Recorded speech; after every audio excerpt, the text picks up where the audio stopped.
Nagbabala si US President Donald Trump na pasasabugin ang pinakamalaking natural gas deposit sa buong mundo na pinaghahatian ng Iran at Qatar. Yan anya ay kung ulitin ng Iran ang pag-atake nito sa bahagi ng gas field na nasa Qatar. Nakatutok si JP Soriano. Sa ikatlong linggo ng giyera sa Middle East, nagbanta si US President Donald Trump na sisirain ito ang South Pars gas field ng Iran kung aatakihin pa ang pangunahing gas plant ng Qatar.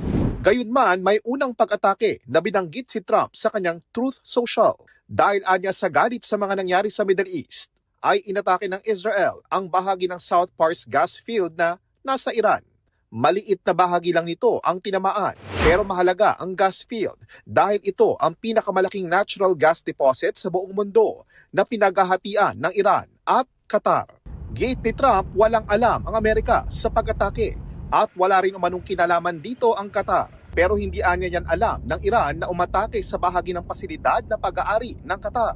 Dagdag pa ng US President, wala nang gagawing pag-atake ang Israel sa South Pars Field maliban kung umatake muli ang Iran sa Qatar.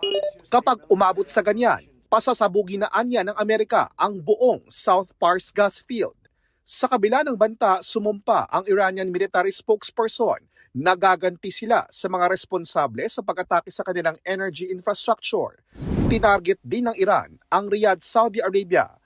Pero sinalag ng air defense systems ng Saudi ang 4 na ballistic missiles ng Iran. This pressure will backfire. Will backfire politically, will backfire, I believe, morally, and certainly, as we have stated quite clearly, we have reserved the right to take military actions if deemed necessary. Sa ngayon, mas pinipili pa rin daw ng Saudi Arabia ang diplomasya. Pero if Iran doesn't stop immediately, I think there will be almost nothing that can re-establish that trust. para sa GMA Integrated News, ako po si JP Soriano. Nakatutok 24 oras.